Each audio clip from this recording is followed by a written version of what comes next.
Hello guys, so ngayon po ituturo po namin yung 3-gang switch. So actually naturo na po namin siya before pero ayun po, marami yung mga nag-comments na medyo hindi daw malinaw or something na hindi ko siya color coding kaya medyo nalito sila. So ngayon guys, mas i-explain natin siya ng mas malinaw para sa mga aspiring electrician natin yan out there. So bali dito guys, gumawa ko ng diagram para sa 3-gang switch. So dito meron tayong circuit breaker dito. Pero bago ko siya simulan guys sa connection, so umpisa muna natin sa circuit breaker kung ano yung pwede natin gamitin na circuit breaker para sa mga ilaw. So guys, sa mga ilaw natin, pwede po tayo gumamit ng 15 ampere to 20 ampere. Ayan. So bibigyan ko rin kayo ng idea guys kung paano makuha yung computation load po niya. Ayan, para dito. So yun guys, bakit ito kailangan i-explain? Kasi guys, may marami dyan na nanonood dati, mga baguhan lang or nag-aaral pa lang. Na kapag ka nalaman nila yung connection, so gagawa na sila agad. Hindi nila iniisip na meron pa siyang mga computation load na kailangan nating mas bigyan ng pansin. Kasi po, ito po ay para din po sa ating kaligtasan, sa ating mga tahanan. So guys, sa mga ilaw, madalas na ginagamit na pirahe na breaker is 15 ampere or 20 ampere. So, sa supply natin dito sa mga residential, so, 220. Ayan, 220 volts.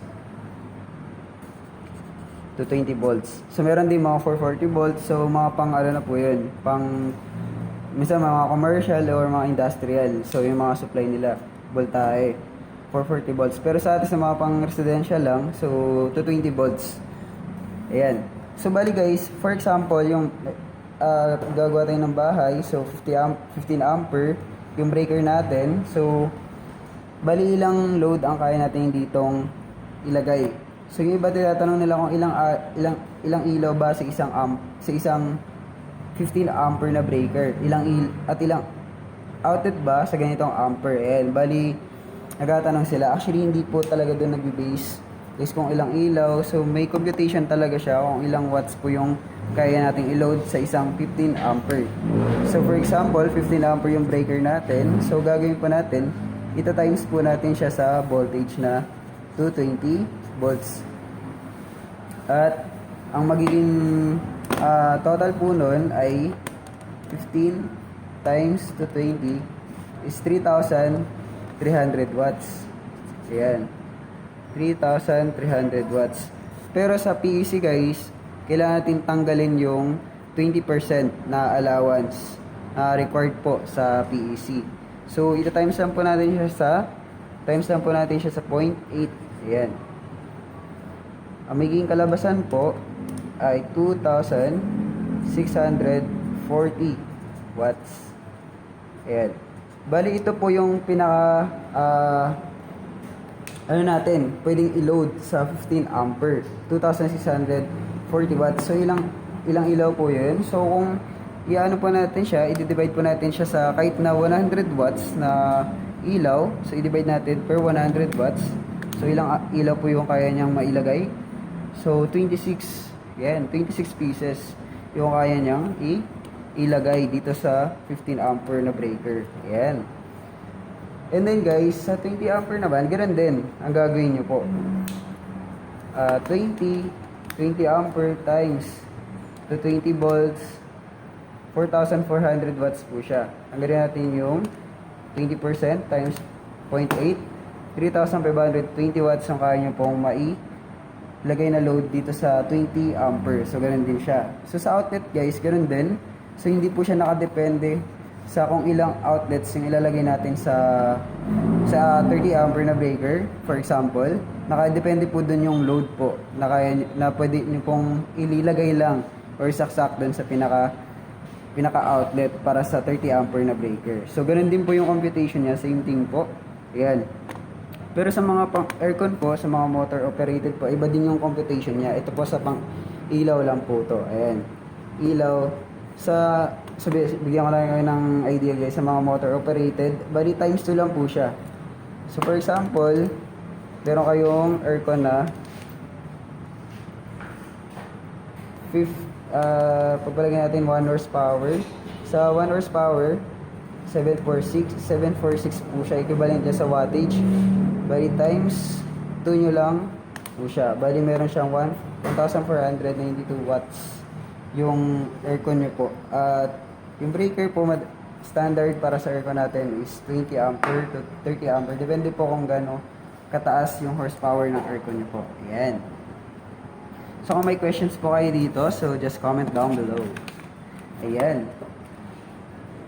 And, ayan, nakalimutan ko. So, yung dito naman po, ito, nakuha natin computation na load para sa 15 ampere. So, ano naman pong wire size na gagamitin natin. Bali, yung para po dito sa ilaw natin, sa standard ng PEC ay mas maganda po gamitin natin, THN wire. Yung THN wire po, ito po yung type of wire kasi may TW wire din po. Pero ito yung mas recommend ko po na gamitin nating wire or stranded wire po to. Ayan. Number ano po? Number 14 or 2.0 mm squared. So ito po yung standard size na ginagamit sa pang-ilaw. Ayan, number 14. So ayan guys, sa ilaw lang po to guys ha, wala pong kinalaman dito yung sa outlets. Bali, ilaw natin, may sarili siyang breaker, mas maganda po. At may sariling breaker din po yung outlet. Ayan. So guys, kung may questions po kayo dito, just comment down below po. Ayan. Bali, dito na tayo sa diagram para sa ilaw natin na 3-gang switch. So bali yung, ayan, dito mayroong breaker, meron siyang dalawang linya, line 1, tsaka line 2. Ibig sabihin po, topo lang po siya. Pag may line 3, so 3-phase po tawag dun guys. 3 linya naman po. So, madalas pang industrial po yun. So, bali sa mga bahay, 2-phase lang po yun or single phase. Ayan. So, bali dito, line 1. Papunta siya kay switch. Ayan. Switch dito. Sa unang switch. Since 3-gang siya, so 3 switch. Meron dito. And nakita nyo pong pa-curve po na yan. Naka-jumper po yan. Ayan. So baka may magtanong anong purpose ng jumper. So para po magkaroon din po ng connection yung kasunod niya na switch. Kasi hindi po natin lalagyan ng jumper yan guys. So hindi po to gagana yung dalawang switch. Ayan. Kaya dinajumperan po siya para magkaroon siya ng connection. So bali ito connected na po to lahat guys. Yung sa left side. Ito ay line 1. At yung kabilang side niya guys, ito yung return. Ayan, tinatawag na return.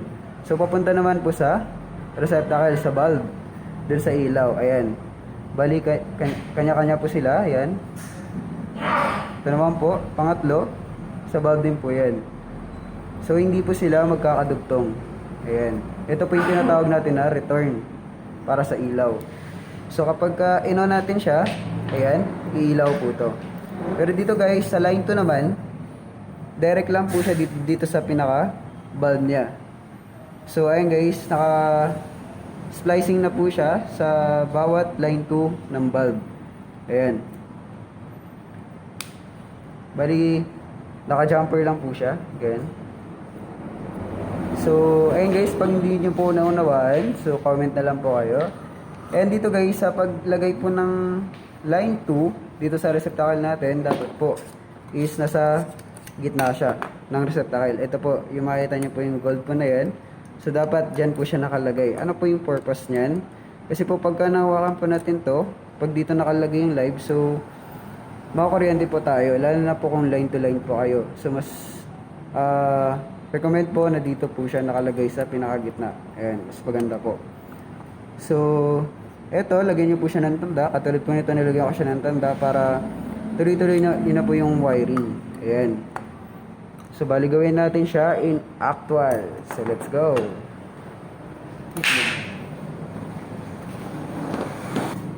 Ayun guys, paalala lamang po bago po tayo mag-umpisa ng pag-wiring or splicing. So, siguraduhin po muna natin na naka-off yung breaker. Ayun, lalo na po sa mga pagbukan. So, kung di po kayo sigurado na wala siyang voltage, pwede ko gumamit ng voltage detector. Ayan.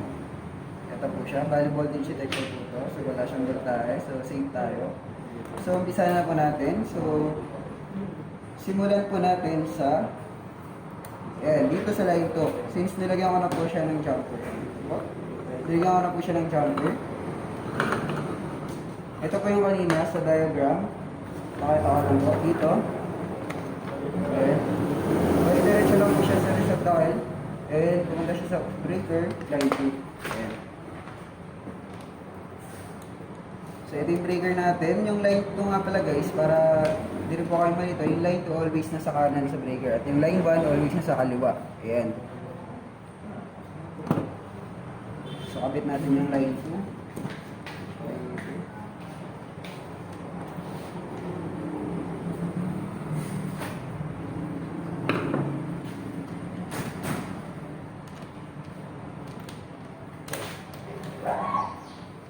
Ayan. Bali okay na yung line 2 natin. Next natin yung line 1. So, lagyan tayo ng line 1.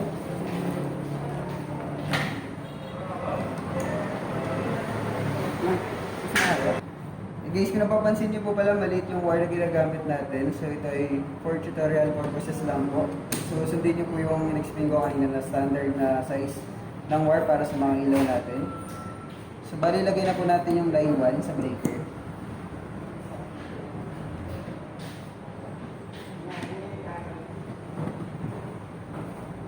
Ayan. So, pwede nyo rin po siya ihuli yung paglagay po ng line 1 at line 2 sa pinaka-breaker. Para talaga mas make sure nyo po talaga na wala siyang kuryente talaga. So, hindi kayo kakabahan. So, pwede nyo po ito ihuli na po yung paglagay nito. So, ayan. Bali ito, lagay na po natin sa switch. Ayan. So, sa mga nagtatanong kung saan siya nilalagay yung sa live, dito sa switch. So kahit saan lang po siya, pwede po siyang ilagay. Pero usually dito siya nilalagay sa on. Pero wala naman po problema kahit saan naman po yan. Pwede po natin siyang ilagay. Ayan. Balilagay po natin dito. Ayan. So ito po yung switch natin pala. FYI lang din po. Ito ay wide series at ditusok lang po siya. So bali make sure din po natin na talaga siya nakaipit. Connected siya. Kasi kapag maluwag po yan at natatanggal, so pwede po siyang mag-lose connection at doon nagkakapatay-patay yung ilaw natin, mga ilaw. Or nagkukurap. Ayan, kasi hindi po siya maigpit yung tusok niya doon. Ayan. Kailangan hindi po siya natatanggal. So, lagyan po natin siya ng jumper.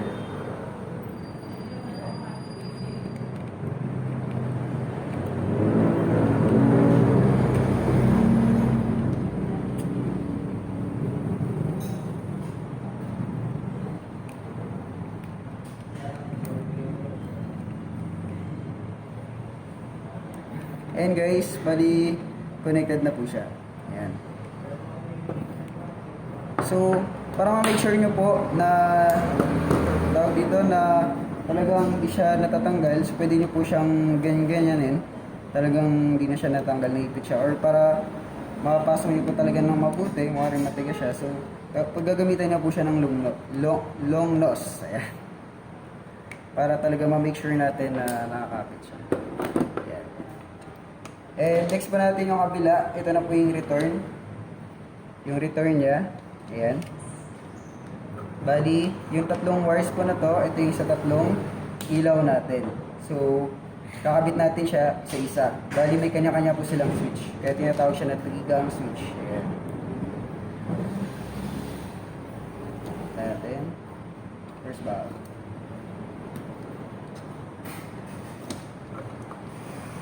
Fast forward na dyan.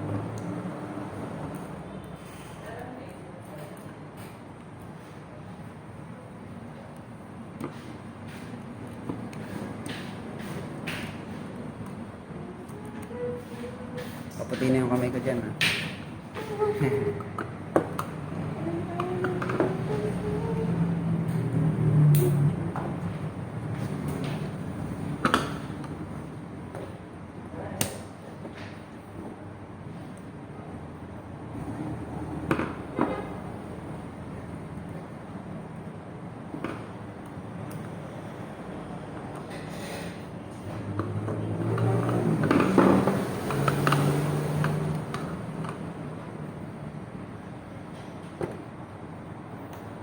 Yan nga pala guys, dagdag ko na rin po dito po sa switch. And meron po siya ditong sukat. Ito yung pagkabalat ng copper niya para sakto po siya dito para talagang pasok na pasok siya dito sa pinaka-terminal po ng switch natin. So dito, ayan, bali may sukat po siya. So kung alam niyo naman po siya, so kahit di niya na po siya sukat-sukatin. Basta ano na lang po, kabisado niya na po siya. Ayan.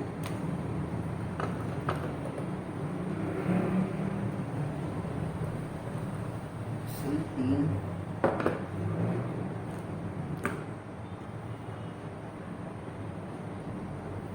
Kasi kanina dyan maraming katik. Kaya nakatapahirapan. Nakahirapan. Yes.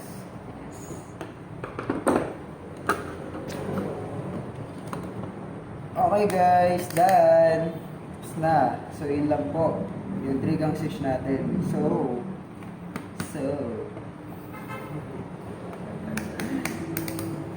So guys, para ma-make sure natin na tama yung pagkakawiring natin, wala siyang short. So gagamit tayo ng multi-tester, lalo-lalo na po sa mga aspiring electrician nag-aaral pa lang po. So mas maganda po na meron po kayong tester para maiwasan po natin yung yung error na syempre hindi natin maiwasan yun. Pero as much as possible, iwasan natin siya. Kaya gagamit tayo ng multi-tester. So sa pag-test po nito guys, continuity lang po yung tinetest dito kapag titest natin kung may shortage siya or wala. So i-on muna natin ito lahat ng switch. Ayan.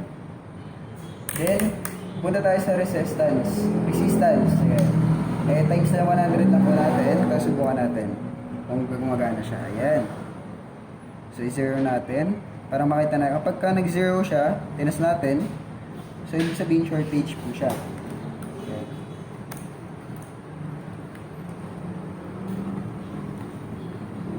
Ayan guys, bali, lalagay natin siya sa line 1 tsaka line 2. So wala siyang reading, ibig sabihin, wala siyang short. So, subukan na natin. So,